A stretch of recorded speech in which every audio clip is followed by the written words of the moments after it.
Hey everyone, welcome back to this week's episode of the podcast. Welcome in, welcome in. It's great to have you here.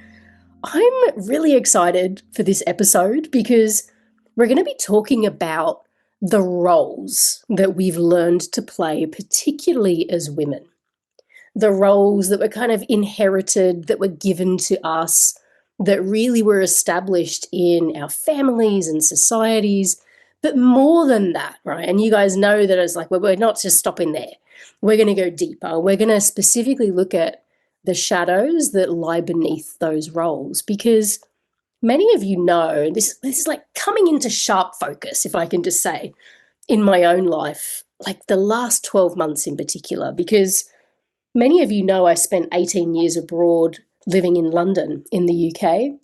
And about a year ago, I relocated back to Sydney, Australia, which is where I was born and raised. And what's been fascinating about this, and for those of you who have lived abroad or lived any kind of a significant, I guess, distance away from people, maybe family or close friends and whatnot, you'll know that when you return, when you do the hero's journey, right, and you do the return, Joseph Campbell spoke a lot about this. It's like everything has changed in this world, in the ordinary world, in the world that you left behind. But what's really fascinating is it feels like so much has changed, but really it's you that's changed, okay? You can probably look at the people around you, and many people are doing the same or similar things, probably living in the same places, all right? And it's almost like a little bit of a head spin because you come back and you're like, oh, it feels like nothing's changed, yet it feels like everything has changed. And really, it's you that's changed. But what's fascinating is that the people in that environment often, everyone's excited to welcome you and have you back and all of that. But people are trying to relate to you based on the old role that you had in those systems. And of course, you're completely different now. And yes, there's always going to be seeds and elements of the old you from an identity perspective. But, for me personally, my move to the UK was probably like one of the deepest, most transformative experiences of my life, not just in terms of having to pick up and move abroad and find a job initially, and settle down, find a house, survive, in a foreign land. Yes, it challenged me in that very 3D real world sense, but really what it did was completely challenged my sense of self and my identity. And sometimes, and I know this through the work I do with so many of you, sometimes we need to move away from our origin, go on that kind of hero's journey, as Joseph Campbell called it, in order to really meet those parts of us that were forgotten along the way.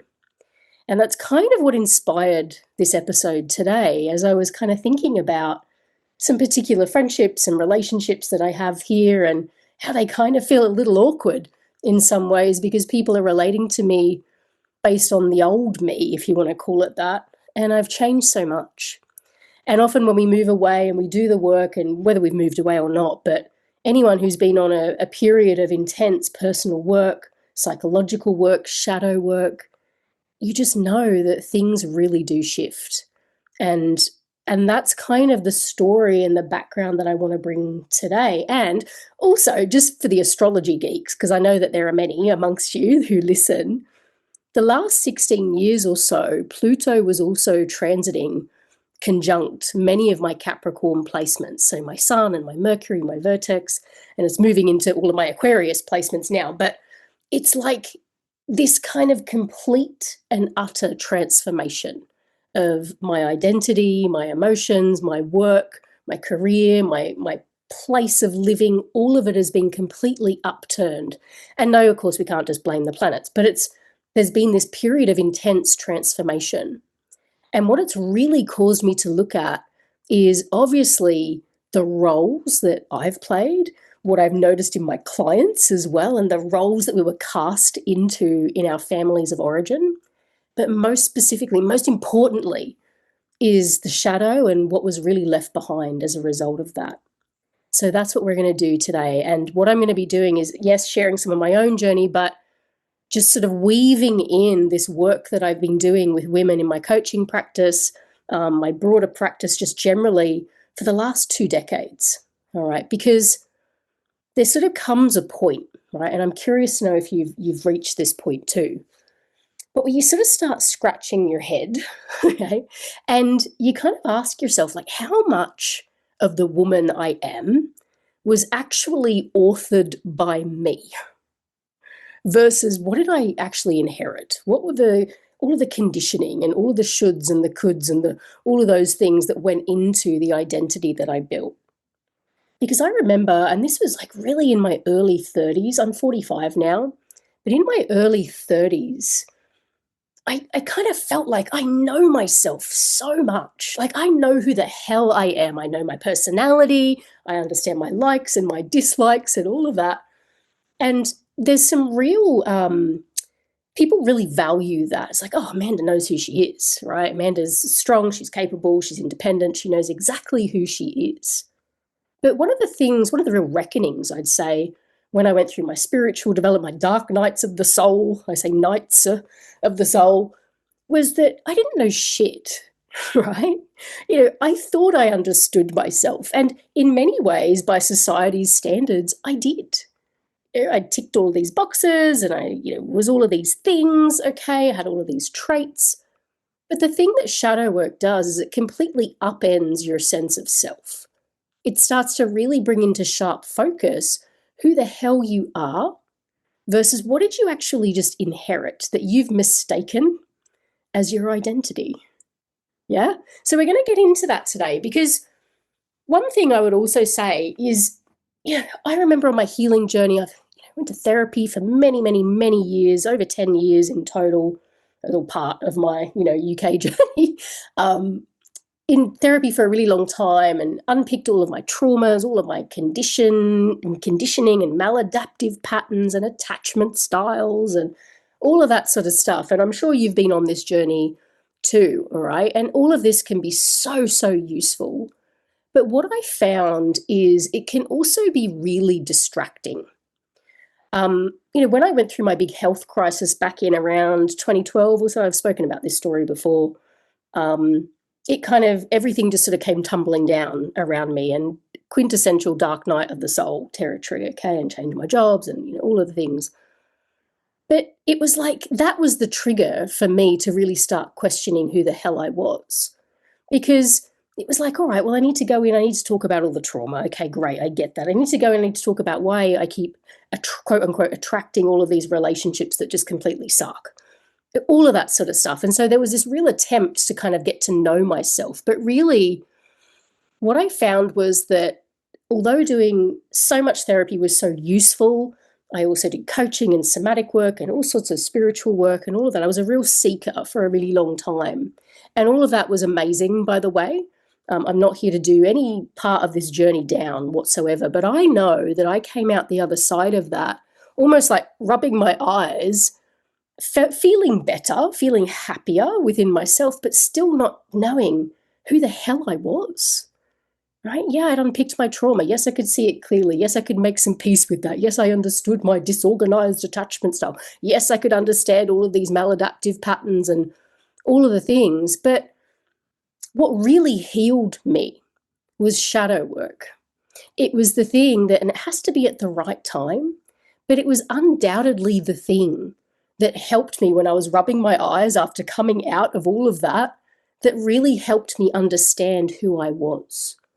And not just from these are my personality traits and this is what I stand for and these are my labels. It was like, no, my true self. And this is why I'm such an advocate of shadow work, Jungian shadow work in particular, because it's something that I just see over and over, not just in my own journey, but in all of those incredible clients that I've worked with as well over the years.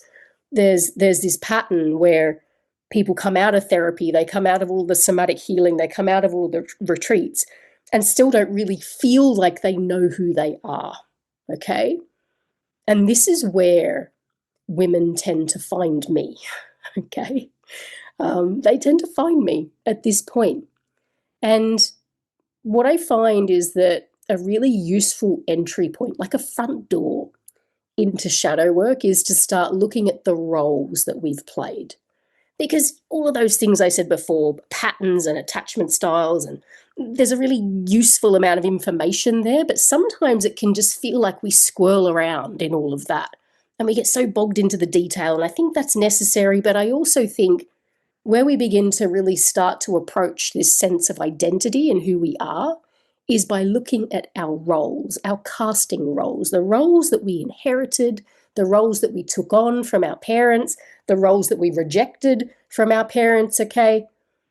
And so this really is the point for me. This is the front door, the most useful front door into shadow work. Because if you're anything like me, you could be 35, 45, 55, 65, doesn't really matter. But you've probably had a really successful career in some way, shape, or form, okay? You've been living your life. Maybe you've been raising a family, whatever role you've been playing. Maybe you've started a business, you've had relationships, maybe you're married, maybe you're not. Either way, you've got a huge, huge, huge amount of self-awareness, and you've been on this journey. But you can still be living inside of a role that you learned or that was given to you decades ago. And so you can be in therapy and understand your attachment style and why your relationship patterns are the way they are. But often I find it's most useful to look at the role or roles that you learn to inhabit. Okay, and you might not even recognize it as a role. This is the really interesting thing. So you might just think, well, I'm independent. I'm just independent. Right? I'm a high achiever. I'm really capable. Or perhaps you think, well, I'm just a people person, right? Maybe I'm just really sensitive and I'm really intuitive. Perhaps I'm just super ambitious. I'm the one that gets things done. I'm the one that people turn to. Right, this was one of my roles. Okay, I'm the one that people turn to. I'm the one with the broad shoulders. I'm a Capricorn, right? So it's like, come in and let me kind of figure all of this out for you. Okay, so it's like that was my role that I played. And so I'd really challenge you to think about almost like lifting up and looking at yourself in terms of these roles. What roles have you played? Have you been the hyper independent one? Have you been the one that's just super sensitive? Are you the one that's quite loud and bold? All right, are you the funny one? Like I said, we can have several of these roles, but really just start to get a sense of what these are for you. Because often what we believe is that these traits are our personality, don't we? And we pride ourselves on knowing who we are, kind of like I shared at the beginning of this episode. So, well, I'm super ambitious. I love that about me. I love that I'm such a people person, person. We take pride in knowing who we are. We believe even that we're authentic. Like I did in my early 30s, it was for me. It's like, well, I know myself, right? Particularly when you do a big move, like, moving to the other side of the world, you think, oh, geez, I'm so courageous. And of course, there's always a seed of truth in these personality traits. Of course there is. And I'm going to come on to that in a section of this podcast. But often what I've noticed that these traits are usually just adaptations, adaptive roles, okay? And we build our lives around these roles until usually one day, typically it's in our 30s, 40s, sometimes even our 50s, everyone's different. But usually it's around that point where we start to notice that these roles, these adaptations, they start to feel heavy. And we're not suddenly kind of in bed at night thinking, oh, these adaptive roles feel heavy. We're not thinking like that. What we're thinking is, who the hell am I? I've done all of this therapy. I've done all this healing work. I still don't quite feel like I understand who I am, what my contribution is, what my purpose is, right? We're laying in bed awake at night, 3 o'clock in the morning, thinking I've been doing all of the inner work. I've been doing the therapy, but I still just have no sense of my meaning, my contribution, as I said. Maybe we're just crashing out in burnout mode. Maybe we're in a health crisis, kind of like I was. It was a big part of my journey and how I started. Maybe we're laying in bed awake at night thinking, why do my relationships just keep crashing out? And so what often we mistake as like a quarter life crisis or a midlife crisis, kind of depending on where we are, is often this call to shadow work. And we don't quite know it as that. And your clients, if you're a coach or a practitioner, won't understand it as that. They'll be coming to you to get their relationship support and their relationship coaching, or their purpose and life coaching, or their career coaching or business coaching. But usually what's happening is that there's something within them that's kind of melting down because it's feeling heavy. And what's really happening is that we're feeling kind of like the pressure of carrying this role around with us. And as the universe does, if you believe in this, the universe tends to orchestrate interference in order for us to slow down. Well, hey, guess what? You're gonna be sat on your butt because your health is just gonna go to hell. Or guess what? You're gonna lose your job. Oh, that relationship? Yeah, say goodbye to that. Okay, so anyone I'm laughing because it's like, you got to laugh at this stuff because I've been through so much of it, as I'm sure you have, but it's like these universal forces, this interference. Carl Jung would refer to this as kind of our inner psychic forces actually orchestrating this stuff externally in order for us to really look at the truth of who we are. Yeah, it's our shadow that's actually calling to us. And I know we all have different definitions around the shadow, and I'm not going to get into this too much. I've done so many multiple dozens of podcasts on what the shadow is. But our shadow is really those repressed parts of us, the parts of us that we had to forget about along the way, the parts that were pushed into our subconscious because for some reason growing up, typically, they weren't rewarded, they weren't loved, they didn't belong, they weren't rewarded by our family. Okay, and so we've had to develop, as I said, this persona, this personality, this identity based on what was an adaptation, what got us the love and support and the belonging that we desired as children. And so these roles, these masks, some people have a real aversion when I say mask, but it's not like a fake mask. It's like it's a role that you've had to play. And these roles have been really important. They've probably helped you become quite successful in your own way, right? Loved, needed, respected. But if we're not careful, they can really shape the limits of our life. They really shape the limits of our life. For example, let me share an example, one of my own as well, okay? Think about the independent, strong one, the role of independence. I'm the independent woman. I'm strong, I'm resilient, ambitious, amazing, by the way. But likely, not always, likely I see that person struggling with things like vulnerability. Yeah, sharing openly, being vulnerable in a relationship, needing someone. Can't let ourselves need anyone, forget that. Struggling with real vulnerability, openness, okay? Or maybe the one who's, again, super ambitious, all right? But they're so committed to succeeding and getting ahead and being ambitious that they just melt down when they're passed over for a promotion, or they stay longer. They stay longer. This was like one of my traits, okay? I would stay longer than I should have because it's like, well, I can't quit. That's rubbish. Like, I'm not a quitter, okay? Same thing in relationships. I'm sure you can relate to that too. It's like, I'm gonna wait and hope this thing will change, and I'm gonna stick it out, okay? But really what we do is we burn out and we melt down in the process, doing ourselves no favors whatsoever. Yeah? So going back to what I was saying, those roles, they helped you in some way become successful and respected, but they've also limited you. Yeah? And so this is what I really want to explore today. That was kind of the introduction and the setup for this topic. There are three things that I want to cover with you, all right? There are three aspects of identity or personality that I really want to cover through a shadow lens, okay? Because, there's all the theories out there about personality and all of the tests that you can do to figure out your personality and agreeableness and openness and extroversion, introversion, blah, blah, blah. I don't care about any of that. I think personality tests are very, very incomplete, shall we say, okay? Because really they're measuring the personality, the adaptive qualities, the persona traits that were conditioned into you, right? Anyway, that's a side note. But so I want to talk about personality and identity through the lens of shadow work today. And This is so much more complicated, by the way. Obviously, this is a podcast, it's an hour-long podcast, and there's a lot of nuance here. But what I'm trying to communicate with you today is so much more complicated than just simply saying, well, your childhood shaped you. Blame the parents, okay?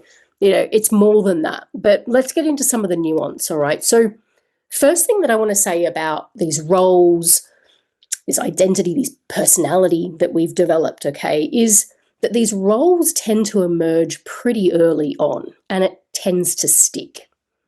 All right. So, yeah, okay, people can change and evolve and, all of that, but that requires conscious effort. Usually, if someone's just like scootling along in life, typically, although they may mature in some ways, a lot of the traits that were there when they were kids are still there. They've just become overdeveloped, right, in a different way. But let's just say you grew up being the responsible one. Okay, I know a lot of adult children, and myself included in this, who were like the old soul of the family. Yeah, maybe you were parentified. Okay, perhaps you had parents that weren't capable, and you sort of assumed the role of the parent in the dynamics, making sure everyone else was sorted out. And so you became kind of wise beyond your years and hyper responsible. Maybe you even learned that being competent got you approval. You didn't cause any trouble. You were the one that figured things out and you looked after everybody else, and you were likely praised and rewarded for that role. Like, that's conditioning 101. We know that. But here's the really important part. That role, being the responsible one, doesn't just disappear. When we fast forward 20, 30, 40 years, you're now the woman that everyone relies on, okay? Your friends, your colleagues, your boss, your partner, you're the one that holds it all together in the family system. Guess what? I'm willing to bet 99% of the time you had that role when you were 8 years old, okay? And now that you're 38, 48, you're still playing that role. The role becomes almost reinforced. At work, you're the one that's entrusted with the difficult project. Oh, give it to Jane. She's a safe pair of hands. In your business, you want to just do everything yourself because no one else can be trusted, okay? It's easier than explaining it to your assistant or a team member. In your family, everyone calls you when there's a crisis. In friendships, you're the one that people come and dump all of their problems onto. Because you're the responsible one. You're the one with the broad shoulders. And now here's the edge, okay? Here's the edge. Part of you, this is coming back to what I was saying about it starts to feel heavy after a while. Part of you probably resents this role. I know I have definitely sensed that. It's like, why is everyone coming and dumping all of their crap on me? I don't want to hear it. Like, why am I always this person? And I struggle with boundaries and all that. That's a whole other thing. But it's like part of you can resent that role. But also another part of you might be quite proud of the role. You get some significance from the role, because as much as I sort of resented being the one that was always there for everyone else, there was something in that I got some significance out of. It's like, oh, well, people trust me. I know that I'm solid and I'm grounded and I've got a really big capacity, right? And I do. And so, it's kind of like, I resented it, but there was also like, well, this feels important, and it feels important because part of us, of course, we're genuinely capable. We've got big capacities. But this is where I kind of think that the psychological work gets really interesting, okay? Because we're often taught that self-development work looks like, as I said before, healing those trauma responses, setting your better boundaries, trying to figure out, why am I so dysfunctional in these patterns? Why do I keep attracting the same person? They can be really useful questions. But the territory that we start to enter into shadow work is, we start asking the questions around, when did this really capable part of me become my identity? Like, my whole freaking identity is revolving around this. My whole life has been built around this.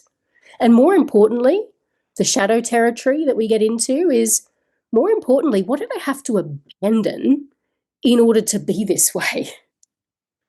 What did I have to abandon in order to be this way? Because the thing is, your shadow isn't your trauma. You know about that stuff. The shadow is whatever's unconscious to you. You know about your trauma. That's not your shadow. Okay, your shadow isn't even your dysfunctional patterns that you know about and that you talk about with your therapist. Your shadow is like a basement, as I said before, where all of the parts of you that were never allowed to develop or breathe, be given the light of day, that's where they exist. They're in the basement. And so that responsible one, the one that plays the role of being the broad shoulders, whatever happened to being carefree? What happened to being unburdened and light? What happened to being playful and silly? I'm willing to bet, again, 99% sure, there probably wasn't a lot of space for that in your life. And ironically, when we kind of bring this back to our coaching business, future practice, this is where our clients will meet us. There's something about the role that they're carrying that feels really heavy. And it's those repressed and forgotten parts, the playfulness, the being carefree, being vulnerable. There's something about those qualities that will actually support a client in achieving their goal, 100%. Yeah, client comes to us wanting to find an incredible partner. Okay, get back out there into the dating world after 6 years, single or something. But the role they play is the hyper-independent career woman. Okay, guess what? They're likely going to have to start looking at the shadow of that, the shadow of being vulnerable, the shadow of maybe being cared for. I'm not talking about financially, all right? I'm not talking about any of that. I'm talking about being cared for, nurtured by a partner. So it's like the traits that people have suppressed and cut off from and forgotten about, they're likely the ones that are going to support them in achieving their next level, their goal, their intention, whatever it is. And I think that's just really important to remember. So much of the coaching work that's out there is, well, let's get you set up on a dating profile. Let's give you a 10-step action plan to do this, this, and this. But really, until we actually start integrating those forgotten shadow traits and we really go through that process, the person's going to keep repeating the same pattern over and over again, getting into a relationship, pushing someone away. And they'll get caught up worrying about their attachment styles and how they can heal their attachment styles. But really what this is, it's about helping them get in touch with their shadow, the shadow of vulnerability, the shadow of femininity, maybe. If they're hyper-masculine, for example, I don't know, everyone's going to be different. What's really important is that we don't pathologize these roles, okay? I know there's a lot of this talk out there about, death to the ego. We've got to kill off the ego, right? No, we don't.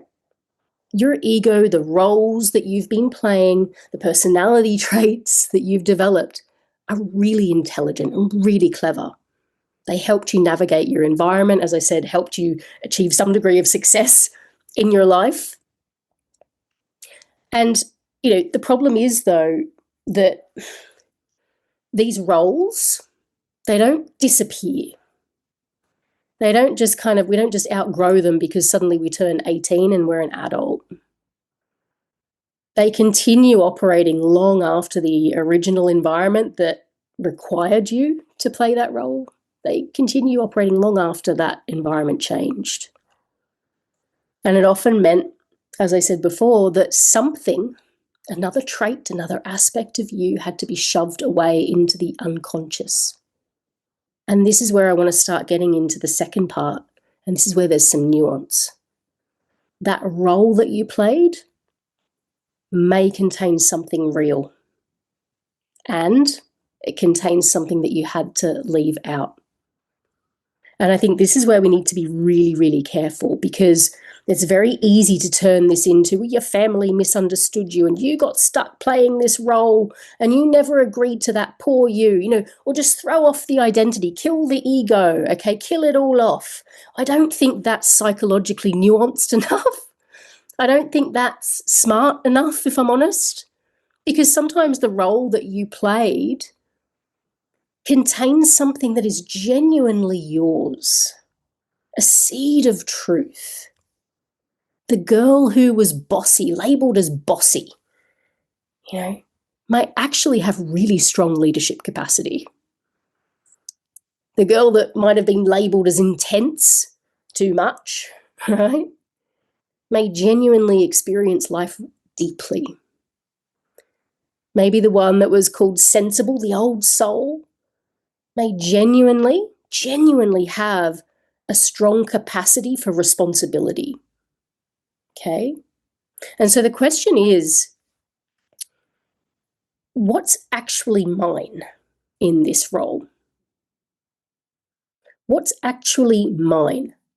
What was that quality? Where's that seed of truth in this that maybe just got overdeveloped and distorted, right, along the way? It almost like became like it popped out like a balloon, all right? So you got the seed of the truth, but then it was like, just became completely distorted and reinforced over time and overdeveloped like a muscle, all right? So this is really important because it's often why we become so invested in our role as adults, okay? If we're unconscious, that is, if we're kind of not looking at this, we can become really invested in our roles. If you're capable, it's because you probably are really capable. If you're strong, it's probably because you are super strong and you're resilient. If you're independent, it's probably because autonomy genuinely matters to you. Freedom might be a real value of yours. So you can become super aware of your patterns and the roles and all of the things and still be psychologically invested in kind of maintaining them, okay? And this is part of the work. This is why shadow work's not about just, as I said, getting rid of all of this stuff, killing it off, okay? Throw off the roles, throw off the, the labels. No, there's nuance in this. And this is what kind of drives me mad about a lot of the sort of the shadow work that's out there is it's very, ironically, black or white, Get rid of this, build up that. Or your shadow is just your trauma, which is just completely wrong. All right.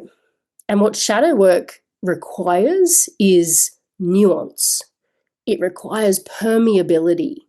It requires you to loosen a part of yourself in order for another part to just grow a little bit more. Okay.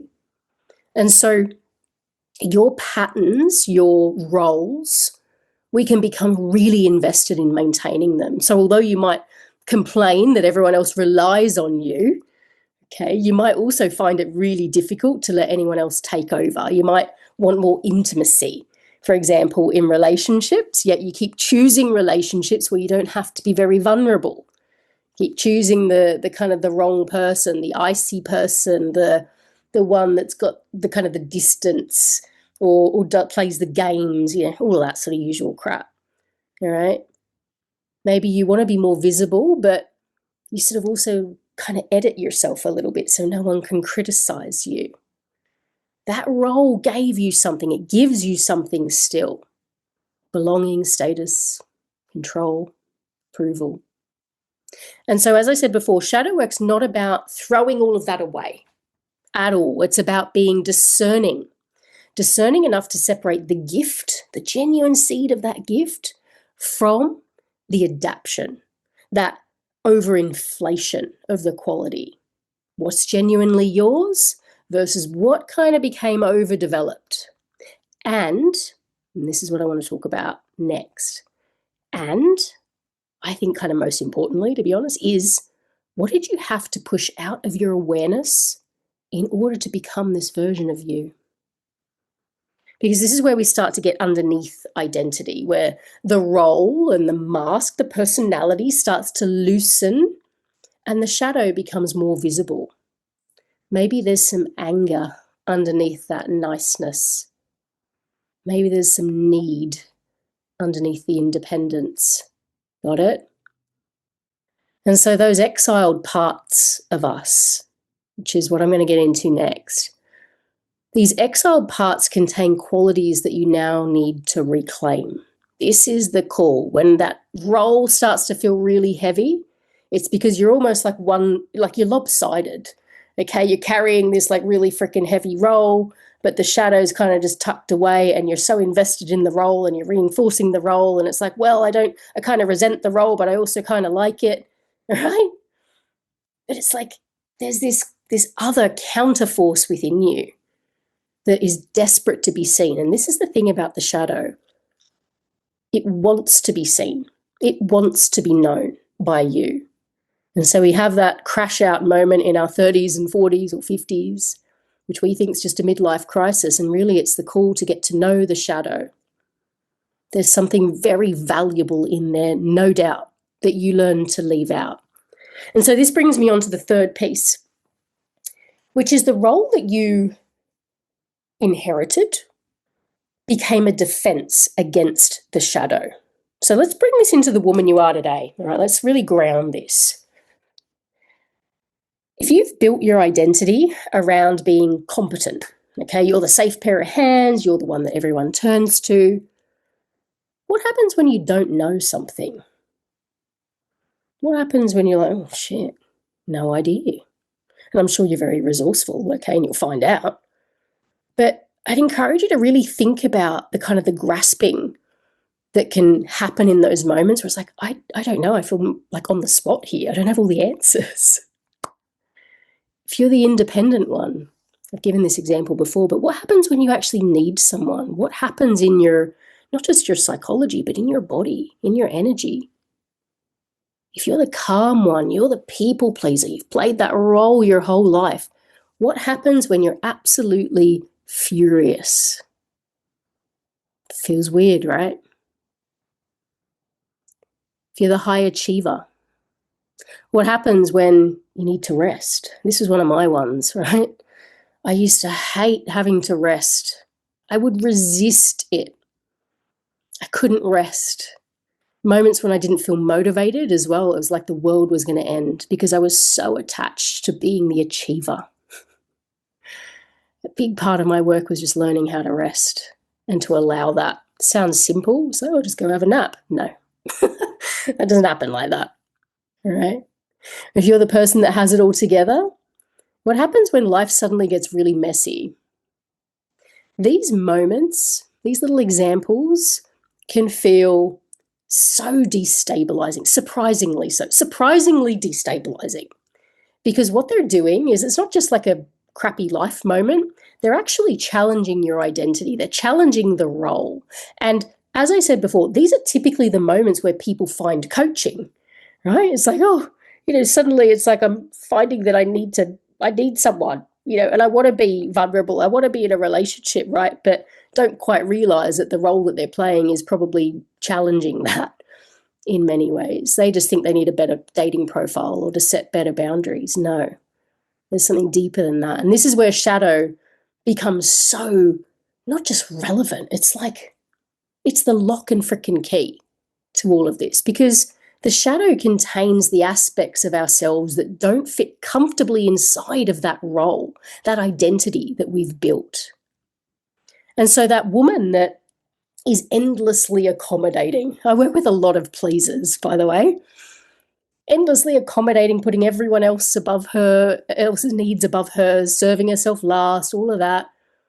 I'm willing to bet, and I've seen this like dozens of times, that woman has a very powerful shadow of anger, possibly even selfishness as well, like healthy selfishness. Yeah. The one who maybe has made herself really palatable and small and meek and kind of modest. Yeah. She might have a shadow of really powerful authority, ambition, aggression, even. And so these are the things that our identity, our roles were organized around to keep out of view, to disconnect from and completely exile. Because I'm willing to bet, again, it goes back to conditioning. If you were the one that just had to kind of stay small and safe and kind of out of sight, kids should be seen and not heard, or you sort of had that sort of shy, quote unquote, shyness to you. All right. I'm willing to bet that as a kid, if you showed any sign of authority or aggression or bossiness, maybe that wasn't rewarded in your system, your family system, or maybe you just, observed that in the world around you. Oh, people who are bossy, they don't have any friends. Okay. We learn this stuff when we're like 5, younger, and it sticks with us as well. And going back to what I was saying before, this is where life will challenge us. The universe, our subconscious, depending on which perspective you want to look at it from. I tend to think this is psycho-spiritual work. The two are intertwined deeply.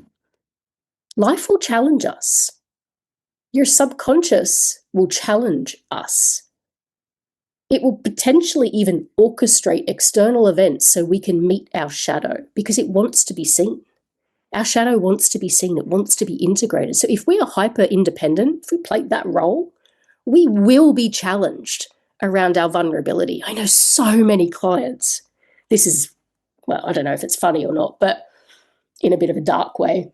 I know so many clients who are hyper independent, okay, do everything on their own, okay, it's part of my story as well, that then fall over and break their ankle or something happens, they just, twist their knee or something, where they are literally forced to be on their butt and for someone to look after them, right? And they hate it. Okay. And so it's like stuff like this will happen. Sometimes not that extreme, of course, but it could even just manifest like we just keep pushing our partners away, for example. There's something about us being challenged in the area that we need to grow. And isn't it freaking weird that the universe orchestrates that precisely? Yeah. And so I don't know. I love this topic so much. And, when I think about adult life now, if you're in your 20s, 30s, 40s, 80s, doesn't matter. So much of this is so relevant, okay, in terms of the goals that you want to achieve, in terms of the areas you want to grow, really understanding who you are in terms of your purpose and your depth and all of that.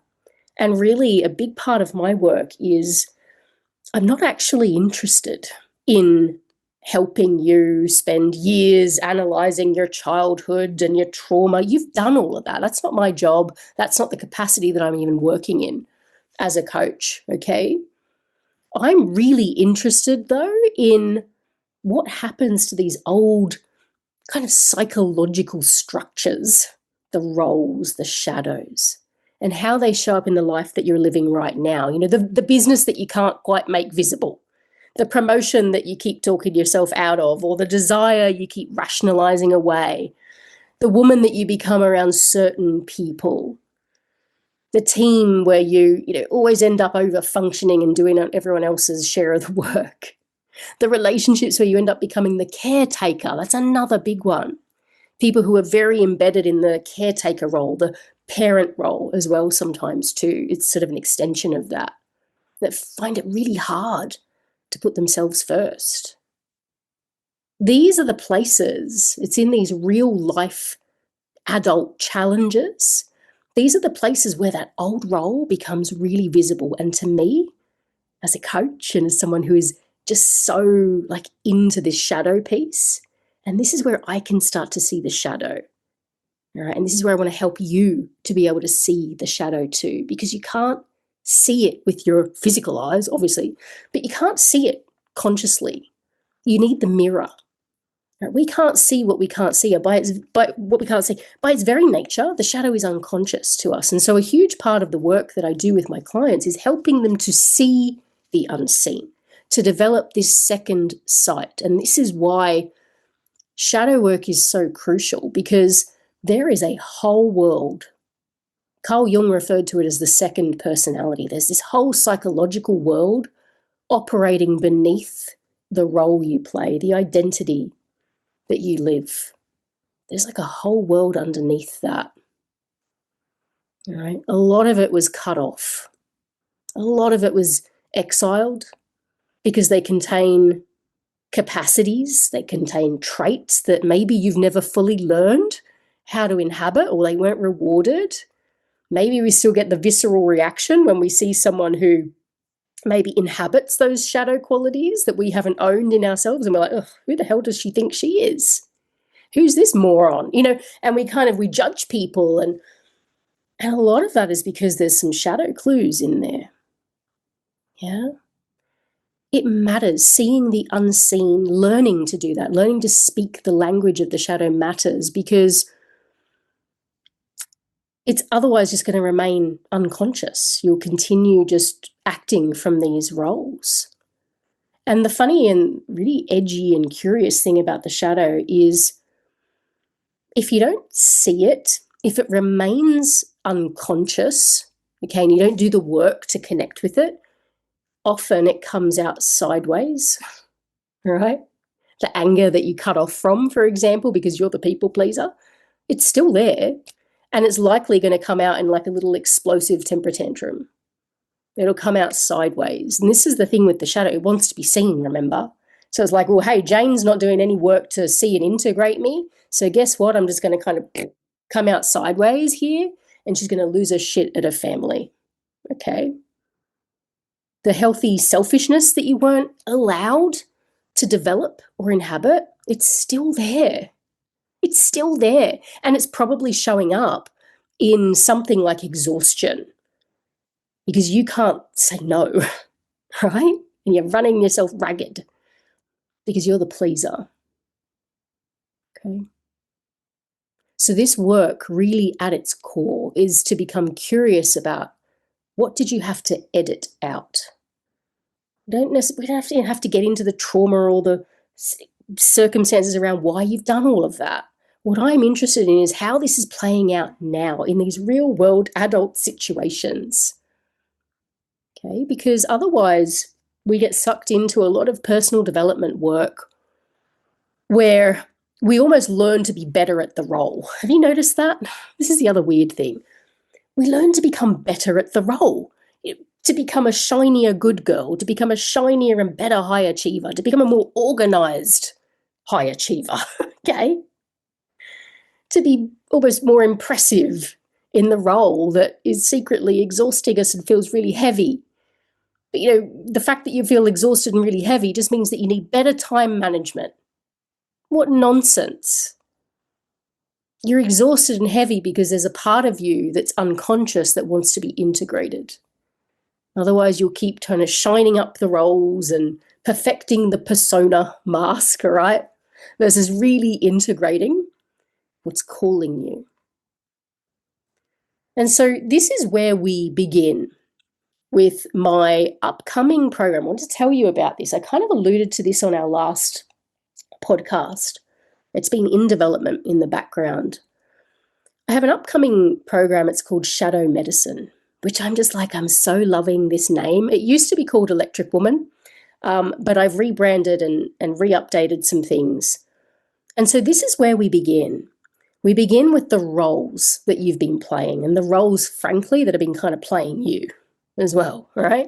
So we get into all of this and we start here and we go on a 6-week journey together. It's a live experience as well. I'm going to be hosting weekly calls. There is shadow content as well. So there's 6 modules as well in a members area. And we get started on the 7th of September. I'm really excited about this, okay? I'm going to link up the, the webpage around the show notes. Have a look at it. I'm going to be sharing a lot more about this on social media and through my email list and things over the coming weeks as well. But this is where we start to really dig into the roles. But more importantly, we start to then look at the shadows. We also look at your story as well, and also your soul blueprint through Western astrology, through the lens of astrology, which is fascinating. And the purpose of all of this is so that you can start to reclaim the gifts and the voice and the purpose that was buried, so you can become more visible in that. Not just visible in terms of a business or a career, but just in terms of who the hell you are, so you can know yourself deeply. Often I find that the women who come through this program in previous versions have been business owners or those who are looking to stand out more in their career. But really it's for anyone who's kind of interested in getting to know these roles, the shadows that developed, taking you through a process around integrating those shadows as well, because it's all well and good to say, oh yeah, I have a shadow of anger, if we don't know how to work with that anger safely, all right? It's also, it's for people who are really open to concepts around astrology as well, Western astrology in particular. I know that's not everyone's jam, but we do look at aspects of your natal chart.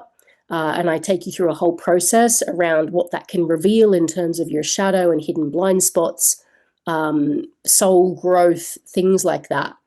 Okay, so Going to link it up around the show notes. If you have any questions, you're welcome to reach out on social media, shoot me an email, and I'll happily come back to you. Okay. But if this is where I leave you, I hope you enjoyed the episode today. I've really enjoyed this one. It's felt fun.